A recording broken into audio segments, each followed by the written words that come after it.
Всем привет! Вы на канале Польза.нет Live. Меня зовут Саня, и здесь только быстрые обзоры и долгие стримы. И сегодня, вопреки всему, несмотря ни на что, я для вас расскажу 10 правил, как правильно выбрать смартфон в 2023 году. 2022 приходит к концу. И напоминаю, что основной канал Польза.нет, 355 тысяч подписчиков.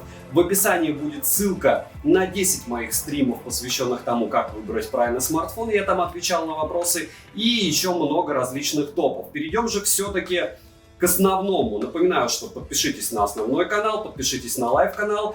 Всем, кто напишет любой комментарий больше 5 слов, огромное спасибо. И, разумеется, все, что я сейчас скажу, я буду безумно рад, если вы как-то откомментируете, напишите, какой у вас девайс и, возможно, на что я не обратил внимания, что, по вашему мнению, стоит рассмотреть сразу же. Так вот, помимо площадок и всего остального, где вы будете, как вы будете покупать, где вы будете получать гарантию, я все-таки основное отмечу. Первое – это экран. Смотрим на тип экрана. Это AMOLED или IPS. Что это значит? Это значит, либо у вас будет шим, есть, скажем так, группа людей, наверное, каждый 10-й, кто чувствителен к шиму.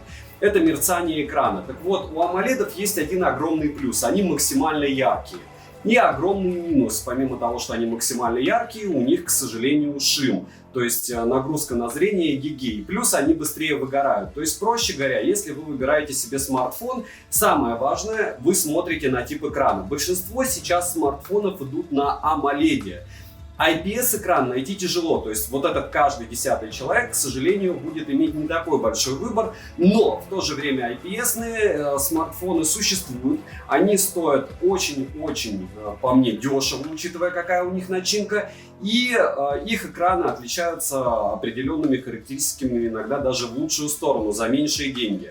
Но на что мы еще обращаем внимание у экрана? Разумеется, это диагональ, разумеется, это яркость. Это второй момент основной. То есть тип экрана, второй — это яркость. Яркость хороша, достаточно для IPS 600 нит, честные, это обычно бывает у Xiaomi, либо больше 1000 нит в пиковой яркости у всех остальных. Что значит пиковая яркость? Это когда вы включаете на смартфоне автояркость, и он определяет, что вы на солнце, он врубает пиковую яркость, она обычно недолго активна, то есть смартфон при этом перегревается и потом сбрасывает яркость вне зависимости от обстоятельств. Этим грешат айфоны, лично по моему опыту, этим грешат в принципе все. Вопрос просто, когда это будет происходить. То есть вы смотрите не на пиковую яркость в нитах, чтобы она была больше 1000 нит, а желательно смотреть на максимальную яркость. Максимальная яркость — это та яркость, которую вы выбираете в автояркости. Еще раз повторяюсь, для IPS это 600, для AMOLED по мне это 1000. Если вы имеете 1500 или больше, то это уже флагманы, это прям супер-мега круто, можете на пляже ими пользоваться без проблем. Третий момент в первом все еще пункте — это, разумеется, плотность пикселей. Здесь я разоряться особенно не буду. Почему? Потому что плотность пикселей, как считается относительно диагонали и всего остального, захотите погуглите, вам необходима просто цифра. Для меня это цифра 400 ppi. Если у вас плотность пикселей 400 ppi, то вам этого будет с головой достаточно. Никакой зернистости вы видеть не будете, с одной стороны. С другой стороны, если будет выше 500 ppi, то пожирать экран будет ваш аккумулятор намного быстрее. Притом, кстати, аккумулятора в моем топе не будет, потому что все зависит от энергоэффективности как раз экранов. Это там E5, E4, E3, еще много различных характеристик. LTPO, которые автоматически изменяют герцовку от 1 до 120 Гц, допустим. Это все, вот все, что вам не надо знать. Вам надо знать плотность пикселей.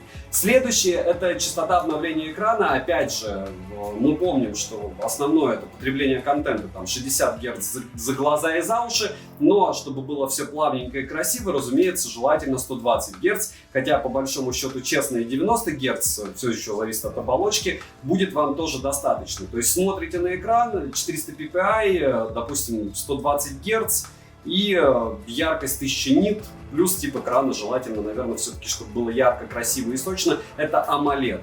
Помимо этого, мы смотрим обязательно на защиту для глаз, притом даже если это IPS, должна быть защита от синего света. И еще раз, все эти железки можно посмотреть в любом магазине, вы приходите и смотрите на экран хотя бы дольше 10 минут.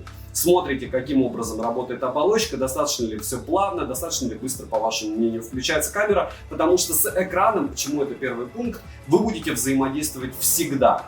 То есть, если у вас будет слишком маленький экран, то он вас будет бесить, слишком большой он вас тоже будет бесить и излишне грузить зрение и то, и другое. Это вещь, с которой вы будете контактировать на протяжении дня дольше всего. Мы живем в смартфонах. Большинство из тех, кто смотрит этот ролик, точно. Поэтому самое важное – определиться с экраном. Притом обязательно смотреть, какой тип экрана ставят в плане, старенький он или нет. Очень много блогеров не акцентируют на этом внимание, но много новинок выходит с типом экрана, допустим, без герцовки от 1 до 120 Гц, без LTPO. И это плохо. Почему? Потому что фактически нас обманывают, запихивают низкоэнергоэффективные экраны, которым 2-3 года, в флагманы, и чем это грешат обычно этим бренды третьего эшелона. На этом я тоже остановлюсь, но в конце без вот этого списка. Запомнили, первый экран. Второй — это процессор. Притом здесь я бы сказал, что в 99% случаев, как мне правильно пишут, синтетика не имеет значения, синтетические тесты, которые вы видите у всех ютуберов. Но я не соглашусь в чем? В том, что если у вас меньше 500 тысяч баллов в Antutu, по моему мнению, у вас не универсальный смартфон. Если у вас есть 500 тысяч баллов в Antutu, он универсален. Для низкого ценового сегмента, то есть это 12 тысяч рублей, допустим, достаточно 400 тысяч баллов в Antutu, но дольше 2 лет, чтобы это дело не лагало, вы с ним по мне не проходите. Если забыть об игрушках, конечно, 300-400 тысяч баллов за глаза и за уши, все еще, разумеется, будет зависеть от типа оперативной памяти, от ее объема. Разумеется, минимум оперативки должно быть 4 гигабайта, притом это у брендов H-эшелона, первого. Если это третий эшелон, минимум 6 гигабайт, иначе у вас будет боль, расстройство, и это все дело будет подтормаживать. Мы не берем, разумеется, яблоки. И возвращаясь к нашему списку, второе — это процессор. Разумеется, вы берете либо Mediatek, либо на Snapdragon. Все эти штуки у Pixel, допустим, его родной процессор, или самсунговский Exynos, но это все плохое. Вот как минимум плохое. То есть вам придется с чем-то мириться, это все будет тротлить, это не так оптимизировано в играх, допустим, как бы нам хотелось. Да, у Pixel оптимизированы процессоры под фото-видео, но как много людей пользуются фото-видео. Поэтому помним, что все равно фронтмены здесь это Snap, после них идут Mediatek, притом в каких-то моментах они их переплевывают. Допустим, по моему опыту, эйсовская версия у OnePlus Ace и Ace Racing Edition — самые стабильные смартфоны для игр при одновременном стриминге в Твиче. То есть они были оба на Dimensity. И 2 процессора типа, вы на них смотрите и дальше делаете выводы. И ни в коем случае не обращайте внимания на, опять же, нас, блогеров, которые говорят: Snap 870, как круто, посмотрите, сколько ему лет, и прикиньте, как долго вы сможете ходить без проблем с этим смартфоном. Да, это был субфлагман, но это было 2 года назад. Сейчас это тоже называется субфлагманом. Я советую смартфоны на 870, но все зависит, как говорится, от ценника. Если до 20 тысяч рублей 870, это хорошо. И, разумеется, никаких там старых моделей из разряда Poco F3 с датчиком приближения, который выгорает экран. Вы, кстати, по поводу любого смартфона можете почитать форумы, особенно те смартфоны, которые продаются уже больше года, какие у них вскрылись болячки. Поверьте, болячек у топовых смартов более чем достаточно. Разумеется, второй момент — это процессор. Я советую Snap или Dimensity. Можете написать в комментах, если вы не согласны, буду только рад с вами подискутировать. Напоминаю, что есть телеграм-канал взаимопомощи, нас там 14 тысяч человек, и телеграм-канал скидок 82 тысячи человек. Подписывайтесь. Третье — это, разумеется, тип зарядки. У среднего ценового сегмента в принципе не бывает беспроводной зарядки, поэтому мы помним, что все по большому счету будет у нас по Type-C. Если это micro-USB, то этот смартфон должен стоить 1004. Про это мы забываем. Плюс скорость зарядки. Разумеется, мы все хотим, чтобы это все максимально быстро заряжалось. Если максимально быстро, то это в районе 20 минут. Смотрим, что это такое. Разумеется, это бренды А-эшелона первого. Но это не Яблоко и это не Samsung. Что это значит? Это значит, что намеренно Яблоко и Samsung делают недостаточно быстрые зарядки. Но, опять же, все познается в сравнении. Допустим, Samsung теперь в роли будет догоняющего по результатам четвертого квартала 2022 года относительно Apple. И вот они, два гиганта, супербыстрые зарядки по 200 Вт не делают. Но мы с вами должны обращать внимание на это. Я не думаю, что если бы вы покупали последний iPhone, что я, кстати, рекомендую, и не думали, вы бы смотрели этот ролик, обязательно смотрим на тип зарядки. То есть это должна быть Type-C-шка, и скорость зарядки должна быть до сотки. Ну, ладно, если вы собираетесь немного тратить, 30 минут это предел. Потому что это все ваше время, вам все равно нужно будет это дело втыкать. И радости от этого, согласитесь, мало. Разумеется, мы будем смотреть на USB, какой там вход, допустим, USB 2.0, он практически у всех. То есть мы надеемся на 3.1, но Type-C-шник с 3.1 или 3.0 редко встречается в смартфонах, поэтому радоваться не будем. Но здесь по поводу еще типа зарядки я бы хотел отметить определенные игровые смартфоны. Вот это K50 Pro, но здесь, к сожалению, нет два Type-C-шника, то есть у игровых смартфонов, допустим, Asus'ов, есть два Type-C-шника, и один из них подразумевает зарядку смартфона, минуя аккумулятор. То есть вы не убиваете аккумулятор, спокойно себе круглыми сутками играете, когда надо, куда-то идете, аккумулятор у вас живой. Аккумуляторы, разумеется, поделены на два, разумеется, у аккумуляторов различная емкость, но мы на это ни на что не смотрим. Почему? Потому что важна оптимизация. На заборе много чего пишут, главное не количество миллиампер-часов в аккумуляторе, а главное, сколько он в том же PC-марке, в играх или еще чем-то будет у вас работать. Ну и, разумеется, циклы зарядки, но мы все помним про обновления. Не думаю, что какой-то смарт будет жить дольше 4 лет без лагов. А вообще, по мне, тонкая красная линия для любых смартфонов — это 2,5 года. Какой бы ни был он крутой, он все равно будет подтормаживать. Мой user experience. У вас может быть другой опыт, напишите, может быть, с чем-то вы ходите лет 5 со смартфоном. Вот. То есть посмотрели на скорость зарядки, решили, удовлетворяет ли она вас. Разумеется, не рекламную скорость, а как говорят блогеры. Следующее — это защита от влаги. И, разумеется, официально лучше IP67 и IP68. Но здесь барабанная дробь. Какая барабанная и неприятная дробь? Вы, когда смотрите, допустим, защиту от влаги, смотрите обязательно в рекламе внизу пункты. Допустим, я не буду говорить, у кого пункт 12 был о том, что вроде бы есть защита от влаги, но если попадет влага, это не гарантийный случай. Вот. И, разумеется, защита от влаги есть только в топовом сегменте, либо в Samsung. Самый один из дешевых — это A53. Его можно было купить на распродажах летом в районе 18. Он безумно лагучий по мне. То есть вы отдаете, с одной стороны, за смартфон с нормальной защитой от влаги безумные деньги. С другой стороны, он у вас будет лагать. И изначально покупать лагающее устройство такое себе по мне. То есть мы с вами, в принципе, можем забыть о защите от влаги, если это устройство не премиум сегмента, утрированно там не дороже 40 тысяч рублей. Во всех остальных случаях, к сожалению, защиту от влаги вы не получите, но можно смотреть на IP53. Не строим ложных иллюзий, проще говоря. Из дешевых сегментов это только IP68 у Samsung, либо это защищенные смартфоны, они могут и по 9 тысяч стоить. Если вам для работы, охоты, рыбалки, в принципе, вас может быть устраивать будет все это дело. Пятое — это триггеры. Почему я этот смартфон все держал в руках? Они бывают механические триггеры и бывают, соответственно, сенсорные. В чем плюс триггеров? Те, кто играет, те знают, и особенно в стрелялках это интересно. Не водить 6 пальцев на экран, не умещать, а, допустим, только 4 и 5, 6 уже на триггерах. Мне всегда нравится механика, многих она просто успокаивает.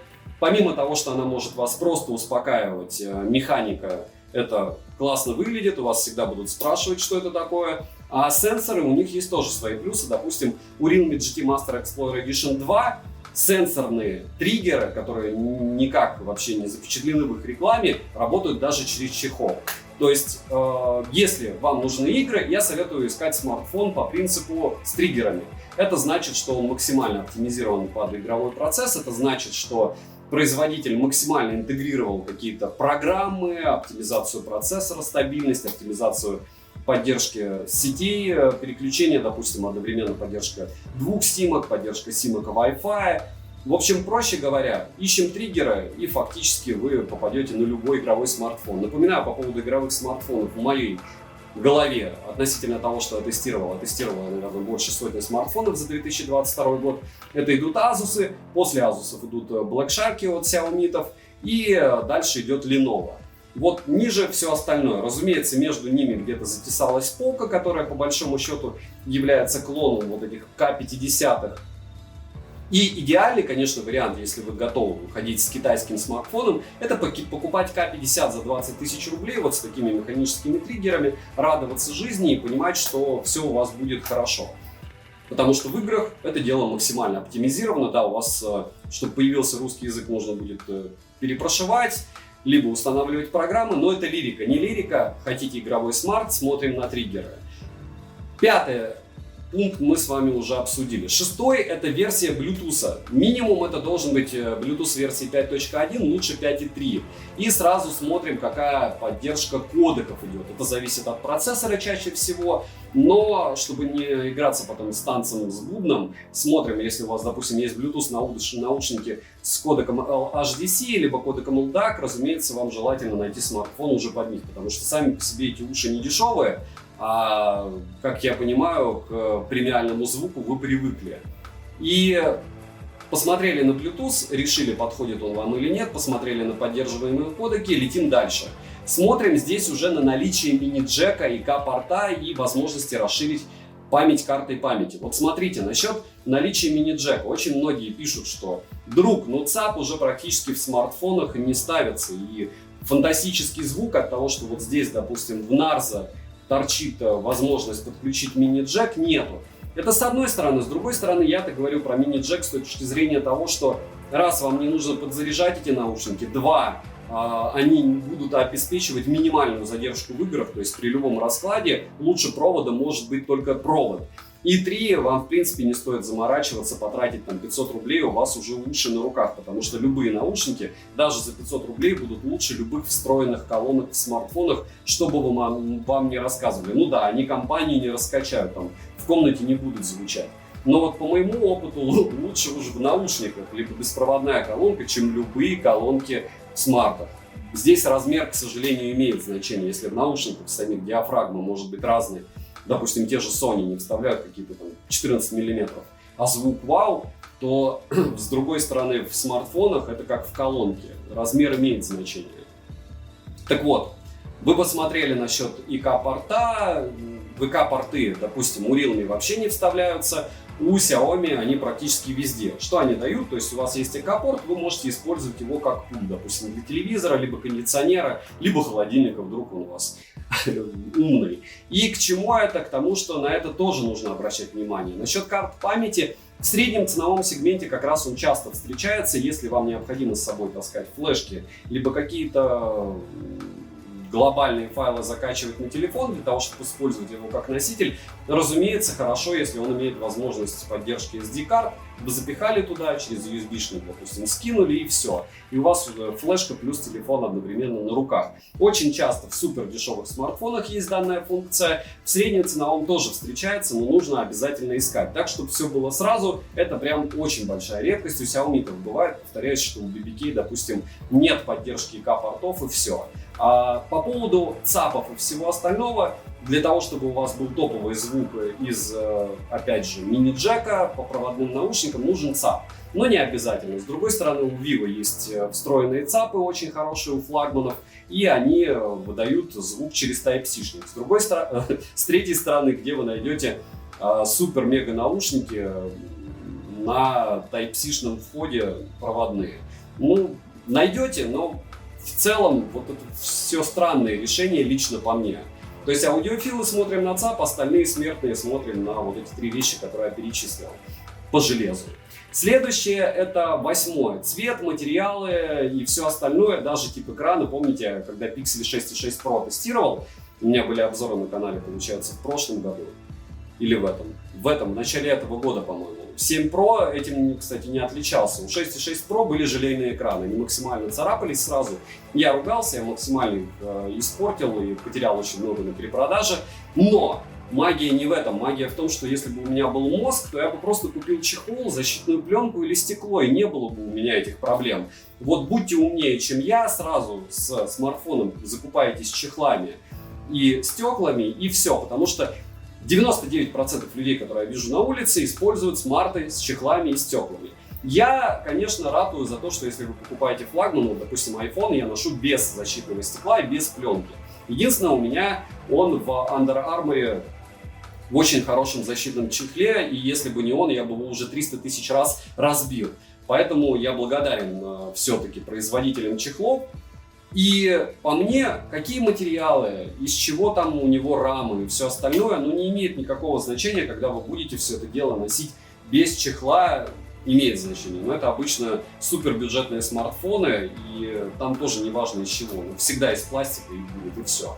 И поэтому, как бы красиво все это дело не звучало, если вы готовы носить без чехла, вас меньшинство. Но там тогда только премиальный сегмент, потому что все остальное будет, опять же, даже если премиальный сегмент, возвращаясь к нашим баранам, они будут убиты, эти смартфоны, внешне до такой степени через 2-3 месяца, что либо вам придется поменять, либо все равно приобрести чехол. Не бывает смартов, которые вообще не царапаются, не существует такого типа стекла, такой защиты, Victus, не Victus, 5-я версия Gorilla Glass, неважно все это, все равно будет царапаться. Хотя, к слову, у iPhone 13 Pro Max экран не особо сильно царапался за полгода. Вот. 9. Определенный момент по поводу компактов и всего остального. Вот я, допустим, называю компактами еще 12 Lite и 11 Lite от Xiaomi. Хотя, опять же, скорее всего, это все-таки ближе к Samsung S21, S22. Разумеется, это яркий представитель Asus Phone 9, который я, разумеется, не советую. И Минка 13 и 12 у Яблока. По большому счету, это Xiaomi 12X, и есть перечень смартфонов, которые являются маленькими. Так вот, как бы вам не хотелось предполагать, что все будет хорошо, хорошо не будет. Маленький смартфон, маленький экран, сложно работать.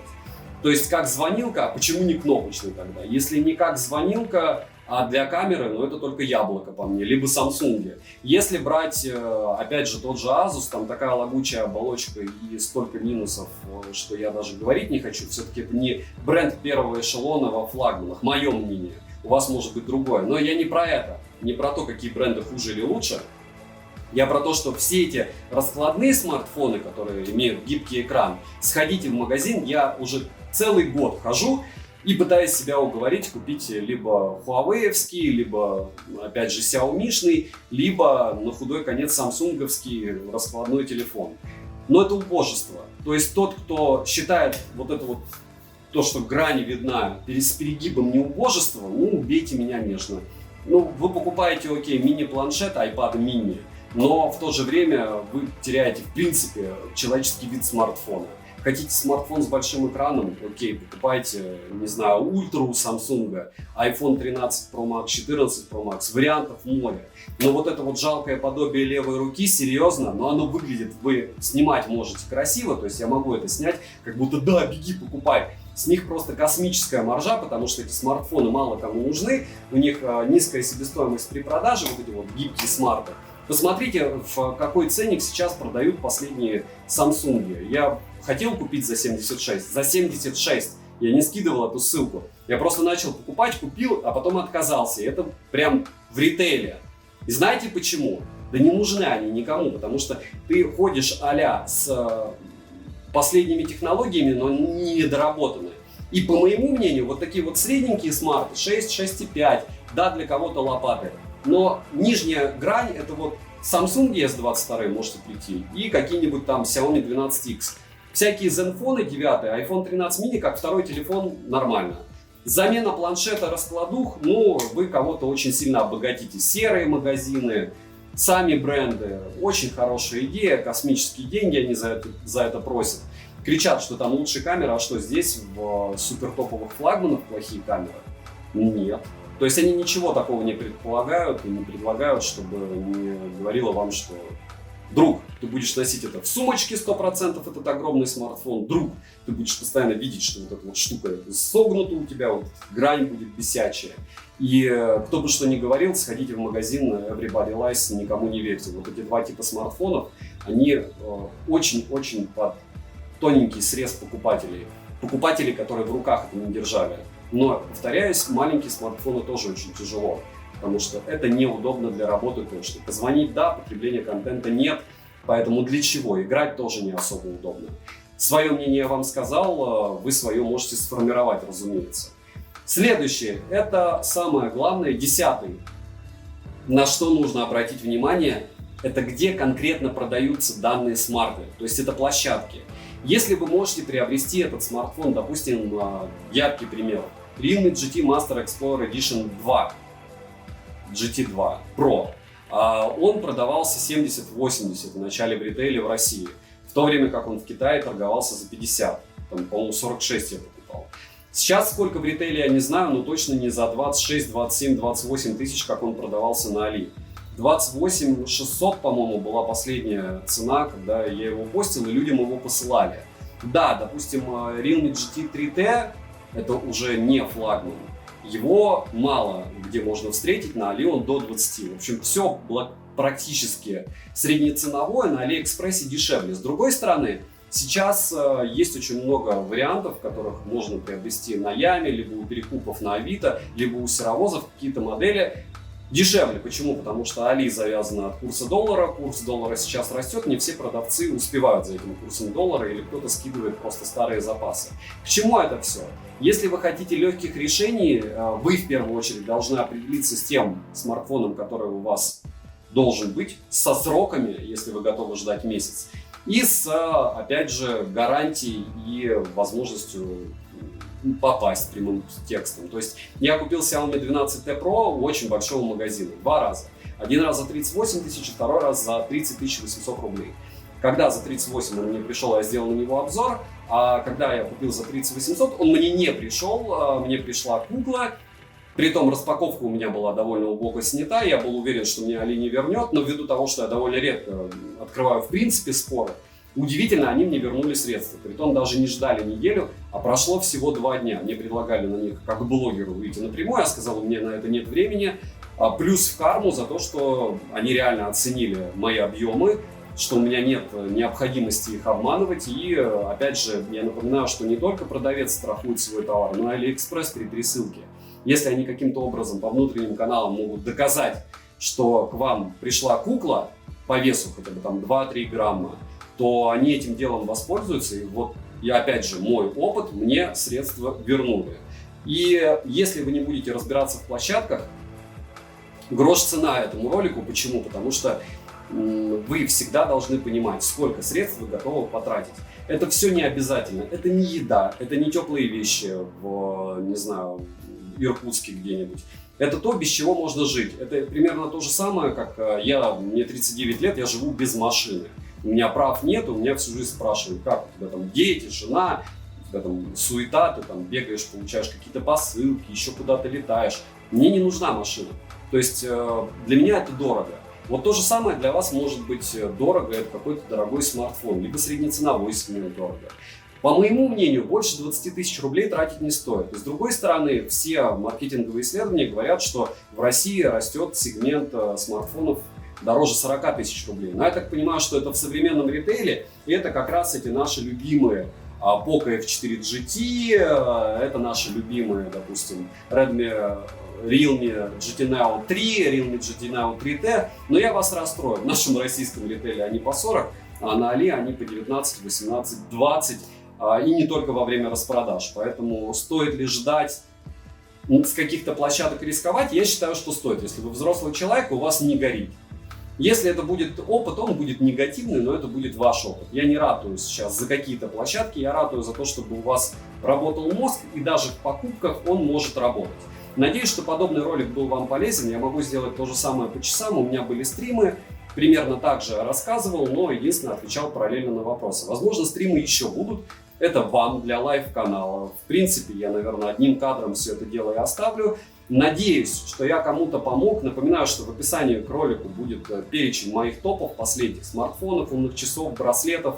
Это чтобы вы у меня не спрашивали: Саня, а что лучше до 20 тысяч, до 10, до 30? Все там указано. Если вам хочется более подробно, стримы в записи, как выбирать смартфон перед распродажей и все остальное тоже в описании. Если, опять же, вы хотите помочь каналу, комментарий из 5 слов, подписывайтесь на Boosty, подписывайтесь на Live, на основной канал Польза.нет и, разумеется, на телеграм-канал взаимопомощи и скидок. Все, что знал, я вам сказал. Глубже копать не вижу никакого смысла. Количество ядер, не знаю, особенность экранов из разряда, там, как у пикселя, не экрана, а оболочки, что он может тебе прямо в мессенджере переводить все. Это круто, но это частный случай. И если вы знаете о этих частных случаях, в принципе, вопросов к этому ролику у вас быть не может, вы уже выбрали что-то. То есть у всех есть какая-то суперсила. У кого-то это низкая стоимость, у кого-то это русский язык, допустим, у Realme в китайских версиях смартфонов. У кого-то, как у Xiaomi, это бешеное количество моделей, при том возможность купить что-то китайское, что будет у нас в сегменте в 2 раза, на 50% дороже, но у вас будет прошивка единственным китайским, сможете потом перепрошить. Я специально сейчас не говорил ни про какие бенды агрегации частот, потому что если вы покупаете китайскую версию смартфона, там могут быть проблемы с прошивкой, могут быть проблемы с обновлением. Ну что же, вопреки всему, несмотря ни на что, короткий ролик у меня не получился, поэтому вернусь все-таки к вопросу китайских версий смартфонов. Существуют смартфоны, которые есть только для китайского рынка, допустим, Oppo K10. В чем его плюс и минус? В том, что это, допустим, бренд BBK, и здесь сразу же русский язык на борту. Это плюс. Минус в том, что здесь не все бенды. И что такое бенды и агрегация частот, если на пальцах вы живете в Москве, Петербурге, вас вообще это не касается. Вы живете в городе свыше 100 тысяч человек населения, вас это не касается. Меньше 100 тысяч населения, вам нужно у оператора узнавать, какие конкретно бенды поддерживаются, и уже решать. То же самое касается, допустим, поддержки 5G сетей. Не все бенды есть в смартфонах из Поднебесной. Тем более у этих, допустим, у K10 вообще глобалки нет. И таких смартов очень много. При том, что некоторые смартфоны, допустим, как Xiaomi K50, он благополучным образом год назад, ну фактически, ладно, 9 месяцев назад был обкатан в Китае, потом мы увидели через полгода Poco F4 GT, то есть полгода благополучно использовалось в Поднебесной фактически то, что мы получили, только через полгода, при том в каком-то смысле даже и недоработано. С другой стороны, какой еще минус у китайских версий смартфонов, даже если они имеют глобалку и вы их перепрошили, помимо бендов? Вполне возможно, у них будет проблема с перепрошивкой и вполне возможно, у них будет проблема с обновлениями. Это редко, но бывает. Чаще всего бывают проблемы с оповещениями. После каждой прошивки либо обновления необходимо будет заново это все дело настраивать. Насколько это убивает? Максимально. Мне оповещения вообще не нужны. Я в принципе отключаю всегда все, потому что иначе у меня будет постоянно все пиликать.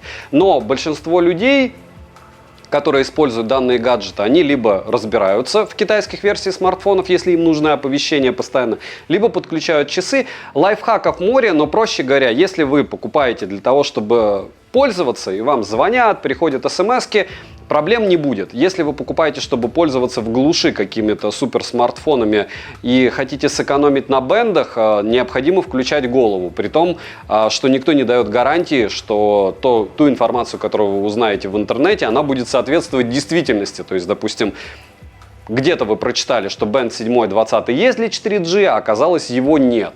Либо где-то вы прочитали, что 5G должно работать в России, а оно не работает. И все-таки, вопреки всему, несмотря ни на что, мне китайские версии смартов нравятся. То есть, допустим, вот эти два смарта, скорее всего, вот этот на 99% я оставлю, этот на 90%. То есть, я даже их посылать не стал для того, чтобы перепродавать, потому что мне нужно что-то от Oppo и что-то от Realme. От Redmi. И вот этот редмивский смарт, мне кажется, будет жить, учитывая то, как я ими пользуюсь вечно, и это дело тоже. Поэтому все, у кого есть какие-то вопросы, очень рекомендую вам подписаться еще раз на телеграм-канал Взаимопомощи, приходить на стримы. И таких подводных камней, о которых я говорю, их миллиард. Начиная от того, как работает GPS, то есть там точность в 1 метр у Mediatek иногда хуже, чем точность 3 метра у Qualcomm.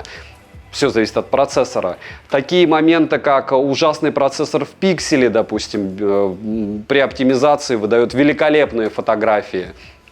такие моменты, что я могу советовать вам что угодно, но 5 лет я снимаю обзоры на смартфоны, это видно на основном канале, и это всегда яблоко последние 2 года, потому что у них волшебный автофокус и идеальный баланс белого. Тебе не надо ничего потом думать. Да, сейчас я снимаю на Sony FX3, потом буду чуть-чуть красить, как будет картинка решать вам, как я со звуком поработаю. Но это роды, но здесь ужасная акустика. Но это одна сторона медали. Самая главная сторона медали обратная, это информация. Так вот, когда вы решите для себя, что информация для вас имеет значение, тогда у вас откроется третий глаз и будет вам счастье. И будете вы друзьям помогать что-то покупать, и будете на Авито сидеть, и будете в чате у нас ругаться и кричать, что Samsung лучше, а другие будут выбегать и рассказывать, что Oppo Find X5 Pro допилили автофокус, это и правда так, и он просто супер бомбезный телефон. Третьи будут кричать, но на пикселе-то такие фотографии, ты вообще ничего не понимаешь, и, кстати, они и правда отличные, как и видео. Четвертые будут кричать о том, что Huawei это топ, хотя у них система не Android, закрытая фактически, и у нас очень много ограничений от этого, и Play Market не установить, но там же все есть. Другой вопрос, что не допилено, будут кричать четвертые. Это отдельный мир, железки. Если вы хотите все просто и быстро, то вам, наверное, просто нужно зайти в ритейл и попросить что-то у продавца, который вполне возможно, к сожалению, будет разбираться даже меньше вашего. И все, кто в экране вам говорят, идите в этот магазин, там лучшие цены, идите на эту площадку, там лучшие цены, идите туда, туда, туда, по большому счету не всегда вам врут. То есть сегодня может быть там выгодно, но ваша миссия в том, чтобы понимать, что сегодня выгодно здесь, завтра там, послезавтра там. Допустим, опять же, я как покупатель вчера покупал только на Али, позавчера попробовал Joom, 3 месяца мучился, ничего мне не пришло, потом пришло через 3,5 месяца. Для меня это ультра долго. После этого я, разумеется, что-то приобретаю на Яме, понимаю, что на Яме какие-то вещи выгодны, какие-то нет. Где-то успеваю на Авито, потому что перекупы с того же Алиэкспресса когда-то купили что-то летом и сейчас перепродают. Кто-то на низком курсе купил в США, но ему срочно нужно продать железки. Но это мой мир, мне надо много железок, мне сложнее. Вам нужна одна на года 2, чтобы радоваться жизни. Либо разобраться во всем и реально монетизировать свои знания, опять же, помогая покупать друзьям, копя баллы. У меня много знакомых, кто помогает перепрошивать, потому что это матрица, это карма. Ты делаешь хорошо кому-то, и тебе это все обязательно возвращается. Спасибо всем еще раз огромное за просмотр. Надеюсь, что эта информация была полезна. Палец вверх, подписываемся, пишем в комментах, делимся этой инструкцией. Добра и удачи вам, дорогие друзья!